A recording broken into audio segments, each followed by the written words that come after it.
Es que Acapulco es mágico. De venir a Acapulco, de sentir el sol, la luna, la bahía, las luces como una cadena de perlas.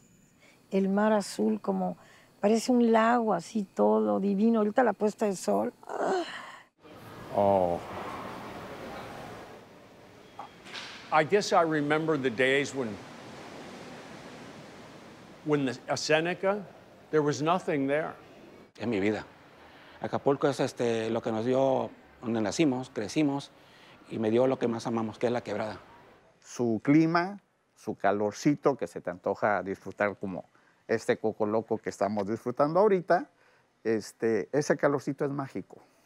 Antes la publicidad de Acapulco, en los 80s, 70s, era si lo encuentras un día de nublado, le regresamos su dinero. Y la gente, haciendo eco al irresistible llamado, llega a Acapulco de todas partes del globo terrestre.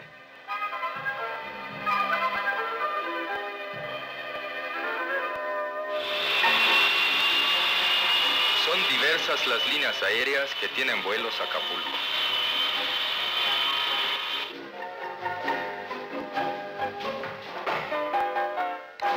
Súmase usted a esa feliz caravana de viajeros. No especule más, no escatime esfuerzos. Emprenda el vuelo hoy, mañana, en cuanto pueda. Y al aterrizar en Acapulco, lance un suspiro de satisfacción, porque ha arribado en el paraíso. Eran las 14 horas del 3 de diciembre de 1932. Esa tarde, los ojos de los acapulqueños no miraban al mar ni a la carretera. Las miradas se dirigían sorprendidas hacia el cielo. Un vuelo procedente de la Ciudad de México aterrizaba en un terreno deshierbado, una pista entre huertas de coco, guayaba y mango. Los terrenos abarcaban, según una publicación del 2022 de Celso Castro en El Sol de Acapulco, desde lo que hoy es la esquina de 5 de Mayo y la avenida Costera hasta la glorieta de la Diana y se extendían por la avenida Cuauhtémoc hasta la playa de los Hornos y Farallón. El avión era un Berville con matrícula XBAEW, pilotado por Cloyd Clavenger, un piloto estadounidense radicado en México, quien demostró gran destreza durante el aterrizaje, esquivando burros, vacas y caballos que caminaban como si nada en medio de la pista. Ese fue el primer vuelo oficial. La duración, 1 hora y 45 minutos. El costo, 30 pesos por pasajero.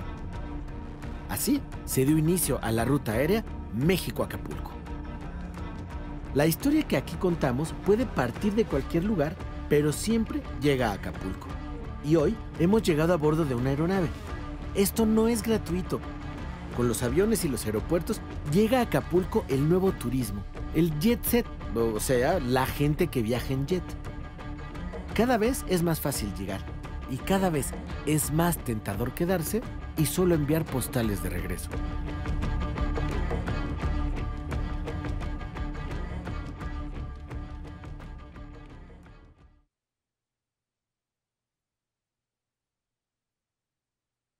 Sí, en realidad, bueno, aquí tendríamos que hacer como toda una historia del concepto de turismo, pero en realidad la actividad que hoy llevamos nosotros a cabo como turismo pues es de finales del siglo XIX. O sea, para que exista se tuvieron que dar dos condiciones. Una fue el aumento de la clase burguesa y por el otro los transportes, ¿no? Y la infraestructura. Porque recordemos que al final del siglo XIX el turismo forma un detonante como un desarrollo económico. En Europa ya las empresas ven la ventaja de poderle darles días de descanso a sus trabajadores. Y lo que son los cuerpos de agua, los lagos, los ríos, los mares, se toma como una alternativa, como un paliativo para mejorar la calidad de la salud. Entonces, se logra el éxito que las empresas le den de manera oficial un periodo de asueto. Obviamente en Europa pues va a empezar antes que en México, ¿no? En México realmente el turismo va a tener sus primeras muestras en la posrevolución, Calles va a ser uno de los primeros que trabaja en ese asunto a través de modernizar carreteras, de crear carreteras incluso en lugares donde no existían. Se va a hacer primero una comisión pro turismo, ¿no?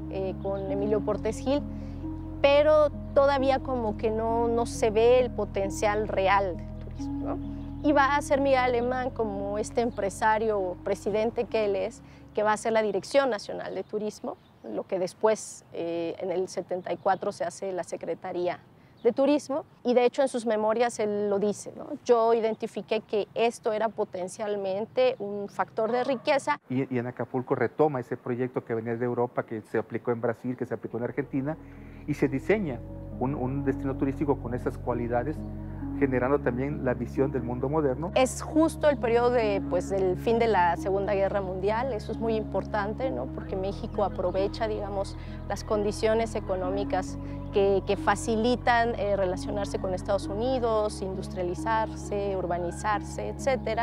Antes el Departamento de Estado de Estados Unidos decidía que los veteranos de guerra se fueran a Cuba, a La Habana, a vacacionar.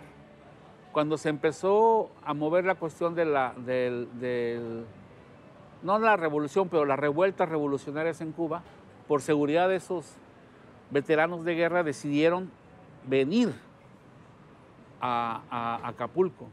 Pero dado el éxito que tiene la ciudad como destino turístico en los 50, te digo, en el 30 había 10,000 habitantes, 15,000 habitantes, en el 50 llegan a 50,000 habitantes. Y hay una grave explosión demográfica que en el 70 ya éramos 400,000 residentes. Bueno, el cambio es interesante y es muy radical. En realidad tendríamos que regresar un poquito, porque todavía en la época de Manuel Ávila Camacho, si bien existe el puerto desde la época colonial, en realidad la zona que hasta el día de hoy la gente visita, la serie de playas, esas eran ocupadas por campesinos, ejidatarios en su mayoría, que trabajaban la tierra. Entonces es más bien un mundo rural, ¿no? Con la playa allí, pero el entorno es rural, es agrícola. Y cuando llega Miguel Alemán, toman todas esas tierras, se expropian, ¿no? Se le envía a los campesinos en su mayoría a la montaña o a las montañas colindantes, y entonces cambia radicalmente. Comienza todo el proyecto de hacer la costera, fraccionar la tierra, hacer todos los hoteles, los servicios, los restaurantes, etcétera, que le dan hoy a Acapulco como un cariz muy especial, ¿no? Cuando uno llega y está esta costera Miguel Alemán que vamos viendo desde Caleta y vamos avanzando, ¿no? Todo eso no existía. O sea, la gente aquí se dedicaba a pescar y en cierta forma a cultivar lo que conocemos como la zona de Diamante. Era la zona agropecuaria de Acapulco. Sin embargo, con el desarrollo turístico hubo áreas que se dejaron de producir y empezó a depender en gran medida de los productos de fuera. Viéndolo particularmente con la gente que vivió este proceso de desarraigo, de expropiación, sí fue un proceso muy agresivo. Por más de 20 años muchas personas todavía no tenían ni agua potable ni electricidad en la montaña, mientras que en la zona costera esos servicios son los primeros que se ponen. Y eso también explica mucho del desarrollo posterior, de cómo la economía de Acapulco pues, se ha tornado hacia el turismo, nada más, ¿no? Pareciera que no hay otro entorno en donde pueda desarrollarse la ciudad, de tal suerte que cuando vienen, por ejemplo, los desastres naturales, pues sí, queda totalmente destruida la vida, la economía, ¿no? Porque está abocada al aspecto turístico únicamente.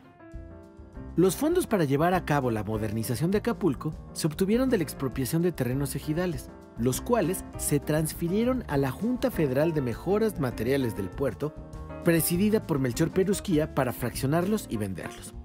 Los ejidatarios fueron reubicados en las zonas altas y recibieron como especie de indemnización la cantidad de 10,000 pesos para iniciar un negocio, ya que la actividad agrícola a la que se dedicaban se había vuelto inviable. Para 1951 se habían invertido 45 millones de pesos en obras de urbanización. Según datos del Índice Nacional de Precios al Consumidor, inflación y salario mínimo calculados por inteligencia artificial, esto equivaldría a algo así como 509,000 millones de pesos de hoy en día. Los primeros asentamientos que se hicieron fueron acá en la parte que está aquí a mis espaldas, que es la de turistas extranjeros, que es la parte de la zona de Caleta en las Américas, donde muchos compraron, hubo bungalows, hubo casas, muchas, digamos, lugares donde poder pasar sus vacaciones a la gente de Estados Unidos, ¿no? Pero luego dice, bueno, también hacia el interior puede ser un factor de desarrollo. Entonces, en ese caso, pues se echan a andar otros programas, ¿no? Entendiendo que en México pues la clase burguesa no era tan amplia, ¿no? Y que en cambio el potencial estaba en las clases trabajadoras, se hacen, por ejemplo, una serie de bonos de crédito, ¿no? Para que las personas puedan ir pagando, haciendo como pagos pequeñitos y poder eventualmente ir a Acapulco. Se crea, digamos, escenarios dentro de la misma costera que son más accesibles a la clase trabajadora, Caleta, Caletilla, por ejemplo, ¿no? Y se va también estratificando la costera, ¿no? O sea, también podemos ver estos hoteles que están como muy alejados de la costera, que son muy privados, que son lujosos, mientras que del lado de Caleta y Caletilla, pues la idea era hacerlo accesible. Entonces se hacen como estrategias diferentes para sectores distintos, el externo y el interno, pero también Acapulco pues es eso, es como una pirámide social, ¿no? Dependiendo del espacio de Acapulco podemos ver a qué clase social se estaba dirigiendo ese hotel o esos restaurantes, ¿no? Esa vida nocturna pues no era igual para todos. Los hoteles a los que acudía la clase media eran los ubicados en la bahía, y como estos no incluían en sus planes alimentos, los visitantes frecuentaban los comercios locales, como esos en los que hoy todavía podemos disfrutar de mariscos, pescadillas y empanadas. En cambio, los más exclusivos, dedicados al turismo extranjero, se encontraban en los cerros y acantilados, alejados de la bahía y sin desarrollo comercial alrededor. Estos incluían alimentos y algunos contaban con discoteca, como el Reforma Casablanca, los Flamingos y el Mirador. El glamour no estaba solo en los nombres. En 1949 se calcularon más de 17,000 visitantes durante la Semana Santa, y para 1951 el número de paseantes llegó a más de 6,000 nacionales y 5,404 extranjeros tan solo en el mes de junio. Al mismo tiempo que venía la gente de México, se empezó a correr la voz entre gente de Estados Unidos. Teníamos algunos embajadores de Prosapia como Johnny Weissmuller, Tarzán, ¿no? Que teníamos amigos de Hollywood y los empezaba a traer. Acostumbraba pasar aquí largas semanas de veraneo. Primero en un pequeñito hotel ahí cerca de Caleta. Después el Hotel Los Flamingos, que lo prometió el club privado. Las personas como John Wayne, que construyó el Hotel Los Flamingos, Canbu Ruse, su socio de Los Ángeles, Johnny Weissmuller, que filmó su última película de Tarzan aquí en Laguna Negra. Nosotros trabajamos en la película. Al que era blanco, lo pintaban de negro. Bueno, aquí éramos, mi hermano Mauro fue hijo de Tarzán, cargaba la chita. Sí, voy. Cargaba la chita, sí, ¿va? Es cierto. Pero a mí me tocó hacer la comida de toda esa película, ¿no? Todo el tiempo. Era gente muy, muy famosa. Johnny Weissmuller vivió, yo le alquilé mi casa a Johnny Weissmuller también cuando estuvo aquí. Y se enamoró tanto de Acapulco que llegó a vivir aquí y falleció aquí. Él aquí vivió sus últimos días. De antemano, él está enterrado aquí en el panteón. Le gustó el calorcito, le gustó el ambiente, le gustó el lugar costeño y pues aquí pasó sus últimos días de su vida. Tenía ahí la casa redonda donde llegaba con sus amigos. Él acostumbraba a lo que cuentan, ya no me tocó a mí esa parte, en lo que es la parte de la casa redonda. Hay unos acantilados, de antemano nosotros estamos en los acantilados más altos de aquí de Acapulco. Y donde está la casa Tarzán hay un andador que se supone o dice la gente todavía, ciertos huéspedes, porque él salía y pues gritaba y se echaba todavía sus gritos. Entonces es la leyenda que hay, que todavía por aquí anda rodando en las noches. Pero sí, ahí está todavía el andador donde él salía a tomar el sol y echarse sus grititos.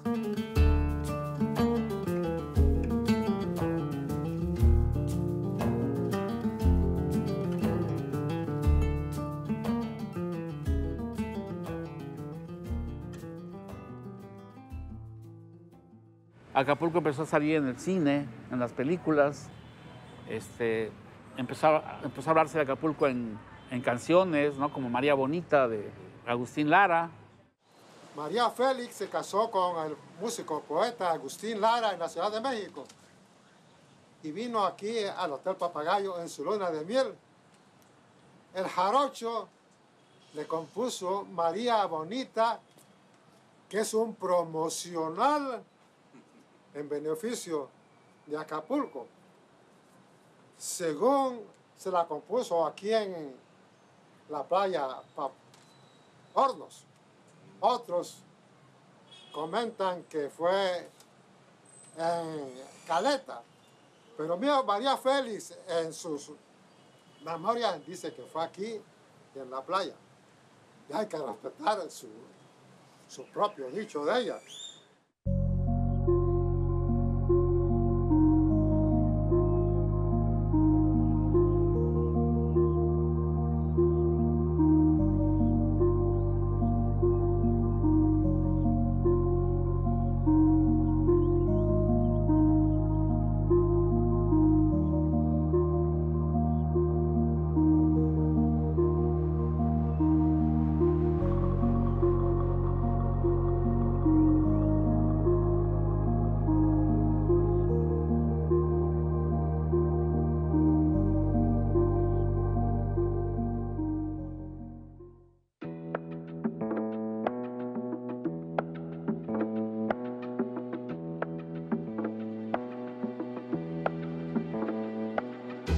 La Asociación de Hoteleros incentivó el turismo nacional por medio de la creación del Fondo de Vacaciones. Este funcionaba con la adquisición de los títulos que se pagaban en abonos durante todo el año y podían utilizarse para saldar el hospedaje en hoteles del puerto. Los títulos podían ir de los 100 hasta los 500 pesos, y los más afortunados podían gastarlo antes de pagarlos cuando estos resultaban ganadores en sorteos que se realizaban mensualmente. Más tarde, algunos desarrolladores inmobiliarios propondrían el uso de este fondo para la compra de tiempos compartidos. En 1950, el salario mínimo era de alrededor de 3 pesos con 50 centavos y Acapulco, el gran sueño en pagos chiquitos. El modelo económico alemanista era, digamos, un poco tramposo, ¿no? O sea, es como esta doble cuestión de, por un lado, un proteccionismo, un nacionalismo económico, y por el otro, permitir el ingreso del capital extranjero, ¿no? Entonces, ¿qué significó esto? Que mucho de ese capital tuvo que invertirse como capital nacional, o sea, digamos, una combinación de ambos, o incluso una de las condicionantes pues, era que las compañías se asentaran en México para poder beneficiarse de los beneficios de las empresas mexicanas. Entonces, ese tipo de capital, digamos, entró con este doble discurso, ¿no? Por un lado, el proteccionismo, todo el modelo de sustitución de importaciones, etcétera, etcétera, y por el otro, el reconocer que México necesita ese capital extranjero, ¿no? Entonces entran pues, a través de muchas constructoras que tienen también buena parte de capital nacional, ¿no? Y que es a veces incluso un poco difícil rastrear exactamente de dónde vienen por el tipo de proteccionismo económico que implementó Miguel Alemán. Bueno, no nada más él, ¿no? Fue parte de un modelo económico más grande. No estoy muy de acuerdo donde está la costera Miguel Alemán, porque cuando mi mamá llegó, todas las playas llegaban hasta la montaña atrás. Entonces la costera Miguel Alemán se cortó todas las playas a la mitad. Que es una lástima. Y es una lástima que no lo hicieran como tenía autorizado como en el principio, que no iba a construir hoteles sobre la playa. Se le dice que eso va a impedir hacer el puerto más grande. O sea, no puede, por donde la estás colocando, el puerto no va a poder ser más grande. Entonces el puerto va a quedar limitado.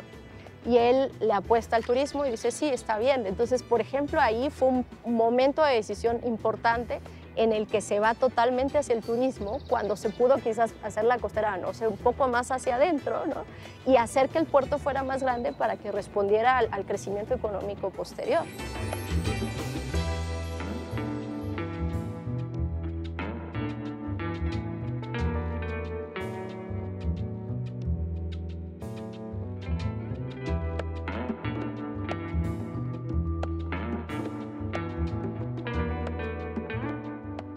Es interesante porque todos los lugares que analizamos como construcciones turísticas, tienen mucho que ver con imaginarlos de alguna forma, ¿no? Crear ese escenario imaginado que es atractivo para el visitante. De alguna forma es adelantarle la idea de lo que va a ver, porque si no, pues simplemente no va a pagar y no va a arriesgarse a la travesía, ¿no?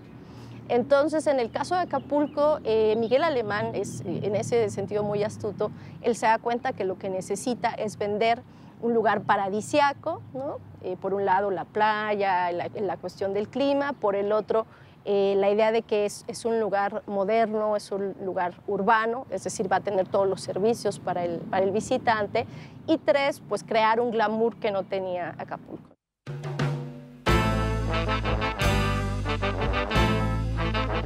El cronista Nitur Rebolledo recupera en su columna del periódico El Sur una editorial de la revista Palpitaciones Porteñas del 15 de octubre de 1948 llamada Los amigazos del presidente, la cual refiere a los amigos del presidente Miguel Alemán, quienes, según la editorial, y cito, bajo su sombra y nombre, hace negocios magníficos.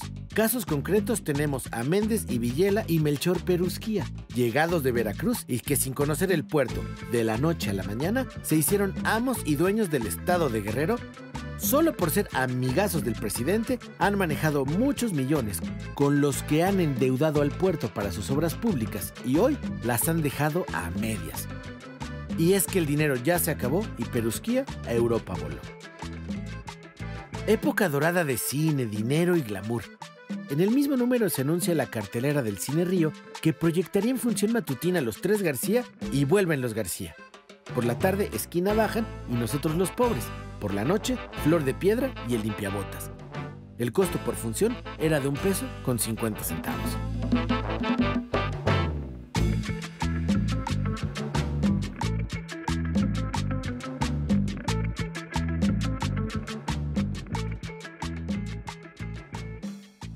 El primer hotel con aire acondicionado y elevador fue el Hotel La Marina en el centro de la ciudad. Por cierto, que el día de la inauguración, a fines de los años 30, se soltó un aguacero y se cambió la fiesta de las terrazas a un salón cerrado, donde estuvo la élite y las bandas, orquestas que vinieron de la Ciudad de México. Y el Hotel Las Brisas también era un ícono de Acapulco, cada cuarto con su alberca, la concha, toda preciosa. El hotel desde que inició, tener exitazo, pues imagínate 400 cuartos con 300 albercas.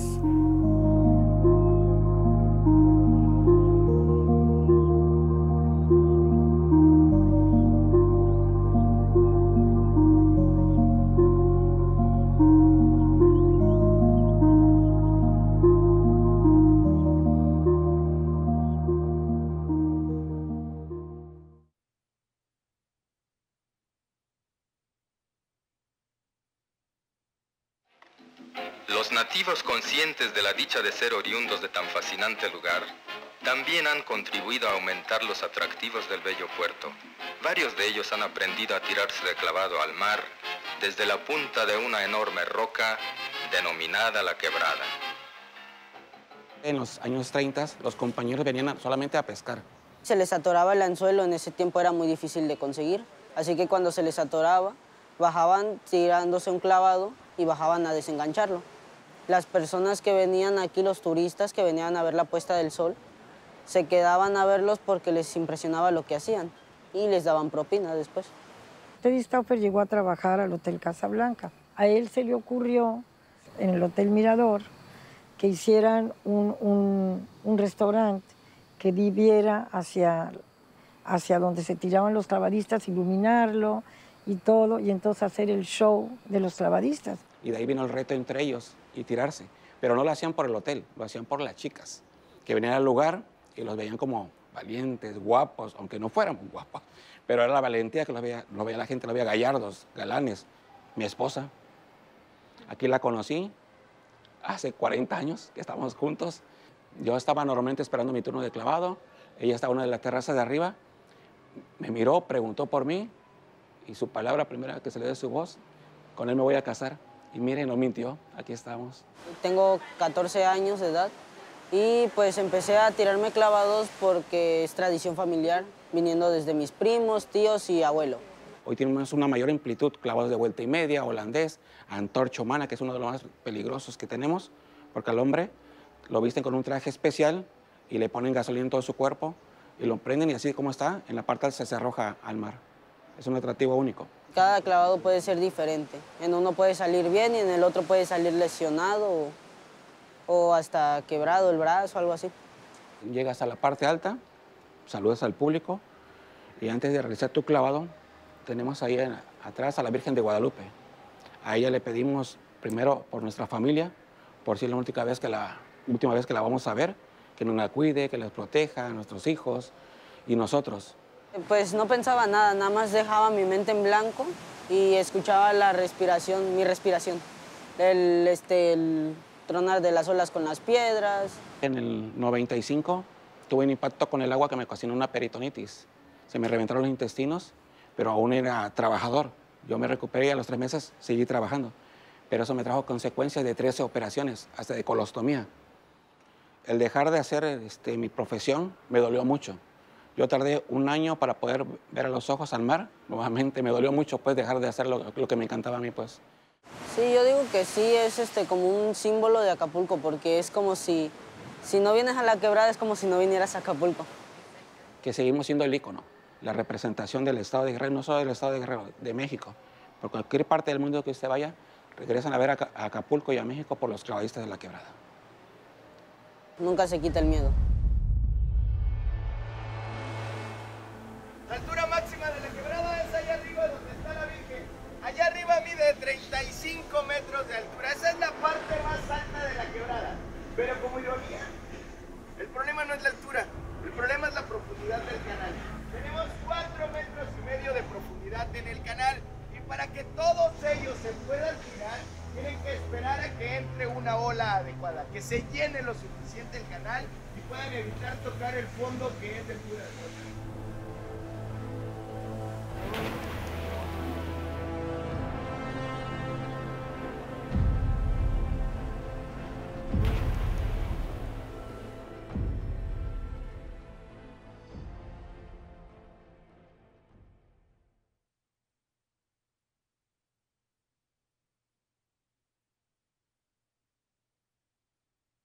Luego no sé si supieron que también hicieron según la película de Elvis Presley.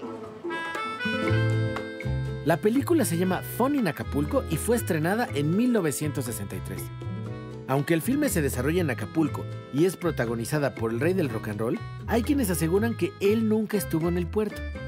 Al parecer, las tomas en las que Elvis aparece fueron filmadas en unos estudios en Los Ángeles para después hacer fotomontaje con escenarios naturales.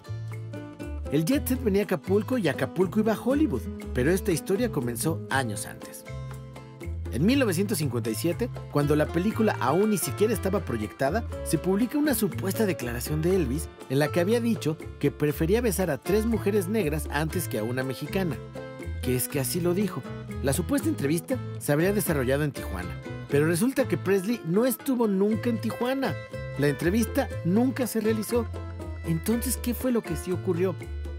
Adam Weissman, en su libro Elvis nunca estuvo en Acapulco, nos cuenta que un tal Ernesto P. Uruchurtu, entonces regente de la capital del país, envió un cheque a las oficinas de representación de Elvis Presley como pago para que cantara en los 15 años de la hija de un magnate de los medios en México. La propuesta fue rechazada y el cheque devuelto. Tal desaire había provocado el enojo de Uruchurtu y su empeño por desprestigiar al rey, por lo que una posible visita posterior no sería bien aceptada.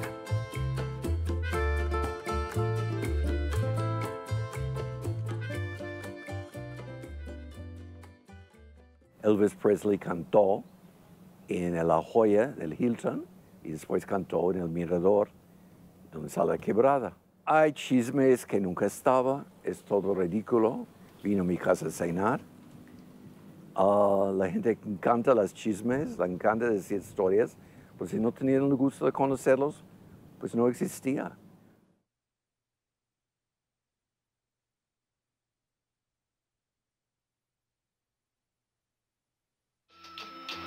Y llega la noche, la majestuosa reina de las tinieblas, que en Acapulco desciende como un telón de terciopelo.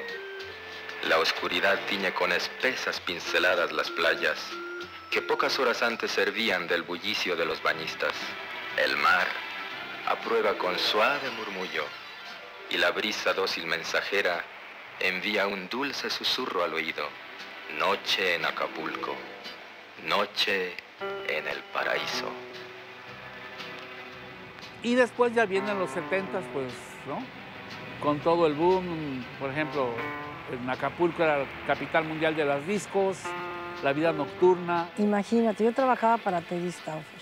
Entonces Teddy, como es suizo, ve en Lausanne, Suiza, una discoteca que se llama Whisky a Go-Go. Y llega a Acapulco y tienen el terreno ahí, en el patio, que era de Carl Renstrom, el dueño de Villavera, y entonces hace el tequila a Go-Go. Fue la primer discoteca que hubo aquí. It was also the beginning of the disco era. And Acapulco had the best discos of anywhere in the world. And it was paradise. Paradise for a young man. Fue una época muy bonita. Después empezaron a abrir Le Club, Le Club, y luego el Bocacho, y pues varias discotecas, ¿no? Pero la primera fue el Tequila Go-Go. El Baby O, ya mucho más tarde. Conocí en la discoteca Baby O's. Mi amiga, el mejor del mundo. Estaba yo platicando con un grupo de argentinos y él nada más no me preguntó ni siquiera ¿quieres bailar? Sino nada más me agarró la mano y vamos. Yo dije, ¿y este gringo loco? Acapulco had everything. We used to surf in the morning, windsurf in the afternoon, take a siesta, have dinner in a fabulous restaurant, and then... Tararirarara, y baile, entonces todo el mundo veía qué tipo, cómo se baila y cómo se mueve. Y bueno, una cosa increíble. Te digo, podía pasar 3 horas bailando sin parar, feliz, y eso pues era una cosa única en México. The main discos in town were Charlie's Chili, UBQ's, and the first disco on the hill was Fantasy. And the Los Rancheros used to be a restaurant that was just as you came up the Seneca. And there was nothing there other than that. Dice que cuando llegaron a Acapulco y estaban en la escénica bajando para el centro, que la vista los dejaba sin aliento. Antes había unos restaurantes muy bonitos, empezaron con el Madeiras, era precioso, estaba en la subida de la escénica, luego estaba el Pepe's and Company y se fueron abriendo más restaurantes. Bueno, mira, cuando llegas a un lugar y comes delicioso y comes rico, vuelves. La mejor forma de promover un país es si comes delicioso. México, por ejemplo, tiene la mejor comida del mundo. Los restaurantes son todas las diferentes comidas que quieres, a todos los precios. Y Acapulco tiene lo mismo. Entonces tienes el caldo, que es el rompecatres, que es de tomate verde, y tiene un pescadito ahí también que se llama rompecatres, que es de la laguna. El pescado más corriente es el más sabroso. Por ejemplo, el cuatete que le decimos al rompecatres, ese pescado es sabrosísimo, que muchos no lo quieren, pero ese pescado tiene mucha vitamina. No hay como el jueves pozolero, su domingo de relleno y chilate. Tenemos el jueves pozolero, que gracias a Dios nos siguen visitando. Muy buena comida, muy buen pozole. The pozole. Yeah, I like the pozole, yeah. Siempre ha sido un ambiente familiar, con mucha historia. Realmente ese hotel pues tiene fama por su comida, por su coctelería, como es el Coco Loco, que fue creado aquí en este hotel. Tragos tradicionales de aquí. Y nos sigue visitando tanto nacionales, tanto como extranjeros.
En 1934, la nueva empresa Aeronaves de México, que más tarde sería Aeroméxico, se suma a la ruta a Acapulco. Esta vez, el vuelo es piloteado por un mexicano, Julio Sincer, graduado de la Escuela Militar de Aviación. Era 14 de septiembre y había un clima inmejorable. Sincer despegó de la Ciudad de México en un Stinson SR con matrícula XB-AJI. Junto con él salieron otras aeronaves en una suerte de caravana, entre ellos un Traveler capitaneado por Manuel Zayas Palafox. El vuelo era sin escalas y la ruta cruzaba Balbuena, Chalco, Cuautla, Iguala y Chilpancingo, como aquel recorrido del capítulo anterior en el que cruzamos la Sierra Madre del Sur, pero ahora desde arriba. Sincer fue recibido en Acapulco con una ceremonia y así se estableció el servicio regular México-Acapulco por parte de Aeronaves de México S.A. Pero la caravana no llegó completa. El Traveler se perdió en la ruta y tuvo que volver al aeropuerto de origen, donde además se salió de la pista al aterrizar y su avión volcó provocando heridas leves a la tripulación. Como hemos visto, llegar a Acapulco exige no solo de deseo, sino también de pericia y cierta terquedad. Empieza el cine a color, empiezan las películas del sol, mar y playa, empiezan las chicas en bikini, empieza Mauricio Garcés, ¿no? Empieza ya toda esta cuestión de que ya no solamente la clase pudiente podía venir de vacaciones a Acapulco, sino también la gente que de una u otra forma no podía hacerlo normalmente. Ahí viene la etapa ya de los grandes artistas mexicanos, entre ellos Tintán y toda esta serie de gentes de México, que también disfrutan de ese Acapulco. Germán Valdés Tintán vivió aquí, andaba sin zapatos y sin camisa por las calles de Acapulco. Tintán era un acapulqueño. Ahí está la película Sinbad el Mareado, así. Pero ella vivía aquí cuando hizo Sinbad el Mareado, ya sabía cómo era la vida en Acapulco. Entonces lo ves despreocupado, lo ves pescando con el dedo del pie hasta que le jala el pescado, se para mientras está acostado, anda detrás de las mujeres. Como les digo, aquí filmaron varias películas como El Sub y Baja, por Cantinflas. Mario Moreno Cantinflas tenía su casa por el barrio de Tambuco. Luego construyó casas para vender y terrenos. Es la de Cantinflas, la que está sobre el mar. Acá enfrente, mira, para allá. Era la casa de Cantinflas, sí. Filmó el bolero de Raquel en La Quebrada y un clavadista lo dobló para el clavado. Estaba La Perla con Pedro Almendáriz. El fundador de Ejido de Puerto Marqués, Sabino Palma, me comentó a los 107 años de edad que él había manejado la canoa. Poco lo saben. Eso me lo platicó mi abuelo. Murió de 118 años. De abuelito, paz descanse. Sabino Palma.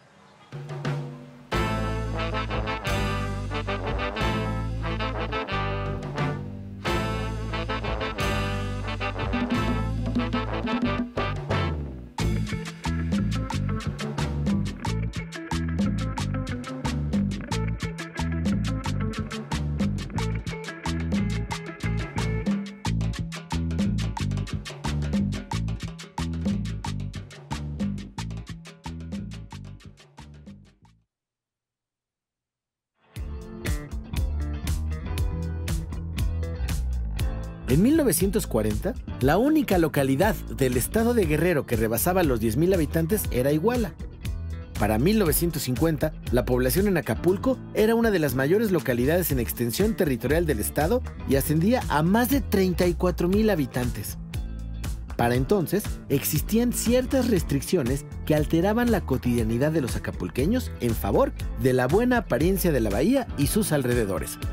Por ejemplo, los burros y caballos no podían andar sueltos por la avenida costera, porque se comían el pasto y las plantas de los camellones. Los habitantes debían mantener limpio el frente de sus casas, de lo contrario, serían acreedores a una multa que podía ir de los 5 hasta los 25 pesos. Las buenas postales siempre han tenido su costo.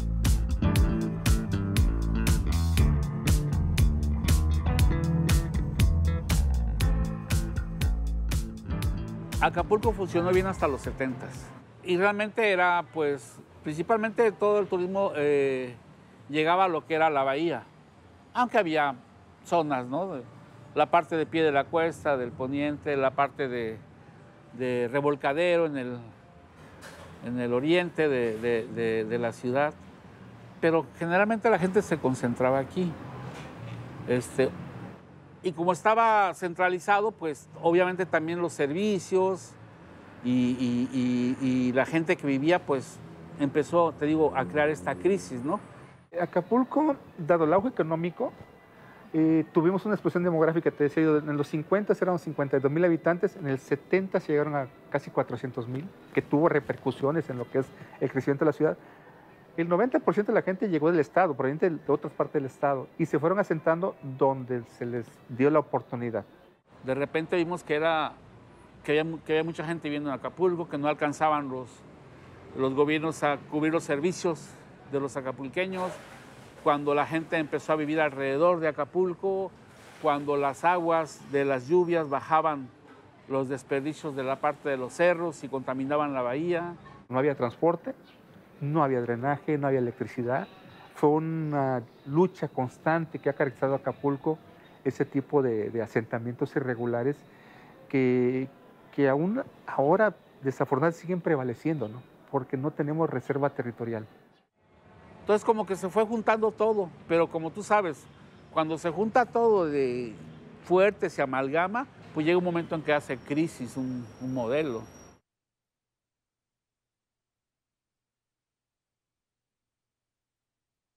Surge en ese periodo, los 70s, lo que es Fonatur, los otros destinos turísticos. Entonces Acapulco en los 70 empieza a tener ya un problema de planeación urbana en temas de asentamientos irregulares, de contaminación en la bahía. Y eso se iba reflejado al final de los 70. En los 80 ya había focos rojos alarmantes donde ya el turismo internacional estaba descendiendo. Hasta que llegaron ya los llamados centros integralmente planeados, Cancún, Ixtapas y Guatanejo, ¿no? Nos quitan las líneas aéreas, nos quitan todo el presupuesto, se lo llevan a Cancún y entonces nos dejan con $1 de presupuesto. Y ahí se viene Acapulco abajo.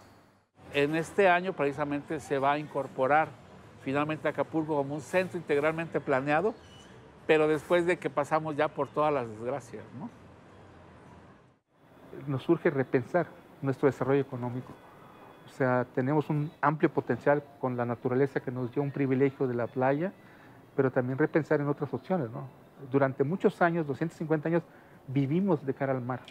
O sea, ese intercambio que tuvimos con Asia fue muy fructífero y ahora no se ha trabajado. Más se trabaja lo que es el frente de playa y cada vez más escaso porque cada vez se va obstruyendo más, tanto por invasiones permitidas y no permitidas, ¿no?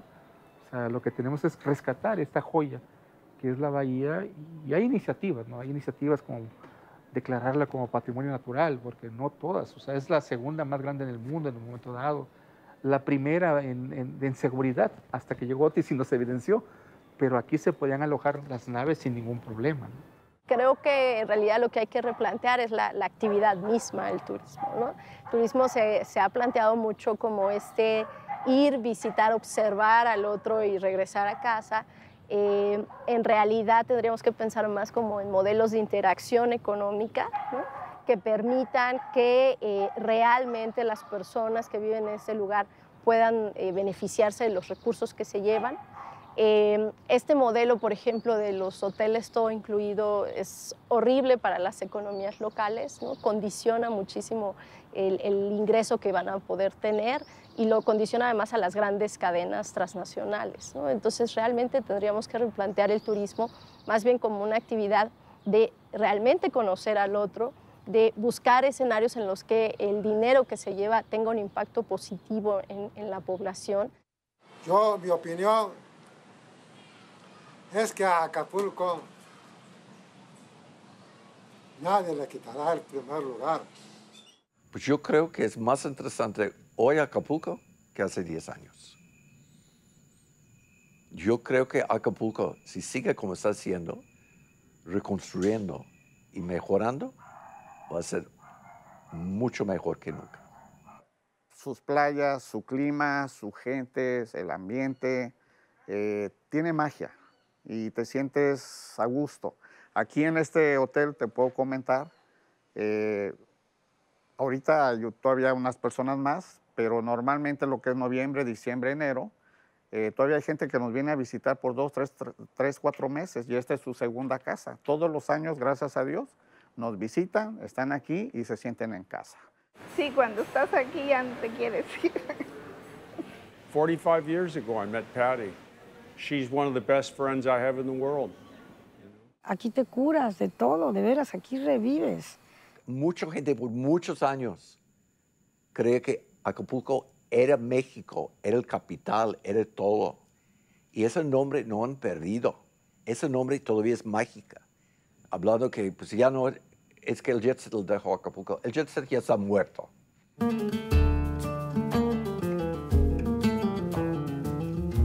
Urdaneta llegó en un galeón. Plutarco Elías Calles hizo detonar una gran roca para dar paso al automóvil. Con el avión llega el glamour, ya sea por recomendación de una azafata, por la accesibilidad y el corto tiempo de traslado, por la búsqueda del paraíso cercano. Nuevas historias se escriben y se filman en Acapulco. La postal se completa cuando tiene dedicatoria y llega al destinatario. La relación entre Acapulco y el mundo se vuelve más íntima. Aunque se descubran y se promuevan nuevos destinos, esta bahía de refugio es entrañable no solo por sus paisajes. La hacemos nuestra con cada visita y dejamos un poco de nosotros enriquecer el imaginario alrededor. Los sueños en pantalla grande y los que se comparten boca a boca. El mar parece un buen lugar para llegar, pero también para despegar de ahí hacia casi que cualquier parte.